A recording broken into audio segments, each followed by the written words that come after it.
Hi, I'm Joe Biden, and I want to say thank you and also apologize for not being able to make it to Atlanta tonight. There's nothing that I would like more than to attend a domestic violence event and not be the only man in the room.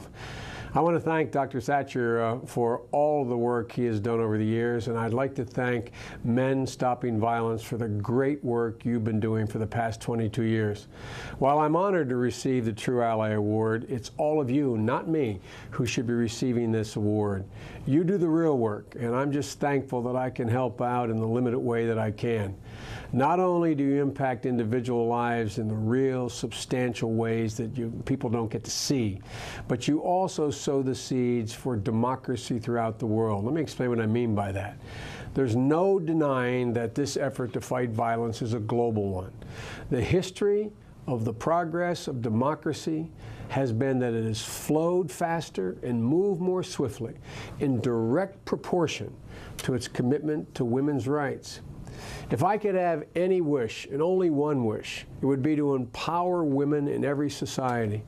And I don't say that to try to sound like a great women's advocate. It's just a reality. In 2002, the seminal Arab Human Development Report was published by the United Nations, written by key Arab scholars. The report identified three key deficits in the Arab world: freedom, knowledge, and women's empowerment. The 2002 report noted that society as a whole suffers, and suffers badly when women suffer from unequal citizenship and unequal legal entitlements. The idea that we still have and live in a world where many still accept that women can be subjected to genital mutilation, to sexual trafficking, to economic slavery is absolutely outrageous and dangerous. Our goal in the 21st century should be to change the attitudes at home as well as around the world about violence against women in whatever form it takes. I've attempted to make a small contribution to empower women and to air the dirty secret that violence against women is a moral and a legal crime. And make no mistake, this effort requires all of us, as you know better than I do, men and women. That's why the work that you do is so important, ensuring that men see the problem of violence against women as their problem as well. And a critical step in this process is for you to do what you're doing. This evening, you're celebrating the next milestone in the fight against violence against women, enlisting women and men to stop the battering. It's a time for women to take a well-deserved break and let men start talking and crafting strategies to end domestic violence. In 1994, I wrote the federal law to protect women from violence. It also protected men. It represented a new consensus view that abusing women through violence, trafficking, and servitude would no longer be tolerated in the United States. There is no justification for violence against women, absolutely none. We changed the paradigm. We said, hey, this is not the woman's fault. It's not just a woman's issue. And in fact, many of the women's groups were at first resistant to support the act.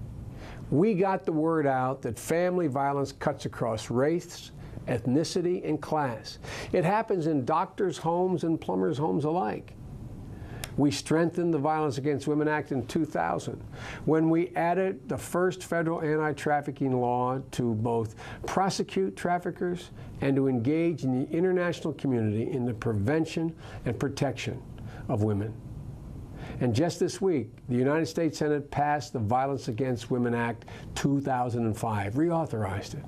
This act renews many of the programs that have proven so successful over the years, and it also takes new steps to usher the act into the 21st century. The act provides new protections for domestic violence against women as well as young children, and the provision for trafficking and victims, immigrant women, and women living in Indian country. I'm proud of the steps we've taken to protect women here and around the world from violence and from abuse. With the help of your group, Men Stopping Violence, we can continue to make progress on ending this national and international problem. We're making progress, but so much more has to be done. And I look forward to working with you as a true ally in the years to come. Thank you for all you've done, and thank you for your patience. Good night.